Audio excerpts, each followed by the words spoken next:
ৱৰ্ল্ডৰ সবতকৈ এখন famous book the Guinness book of world record সেইখনৰ আৰম্ভণি কেনেকৈ হৈছিল আপুনি জানেনে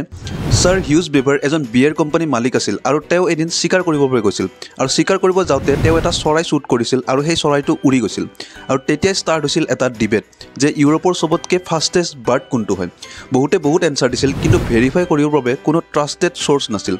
সেইকাৰণে তেওঁৰ মাইণ্ডত এটা আইডিয়া আহিল যে তেওঁৰ সেই বাৰখনৰ প্ৰতিখন টেবুলত তেওঁ এটা নোটবুক ৰাখিছিল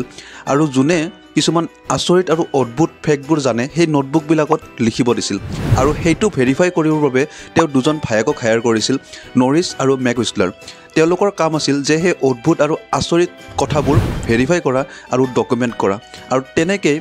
1955ত তাৰে ফাৰ্ষ্ট এডিশ্যনখন লঞ্চ হৈছিল the Guinness book of record Guinness নামটো তেওঁৰ সেই বিয়েৰ কোম্পানীৰ পৰা আহিছিল আৰু এই কিতাপখন ইমানে ফেমাছ হ'ল যে আজিৰ ডেটত বিশ্বৰ প্ৰতিজন মানুহে সেই বুকখনত নিজৰ নাম সন্নিৱিষ্ট কৰিব বিচাৰে কাৰণ সেইটো এটা ৰেকৰ্ড নহয় সেইটো এটা মানুহৰ নিজৰ আইডেণ্টিটি হিচাপে মানুহে প্ৰেজেণ্ট কৰিব বিচাৰে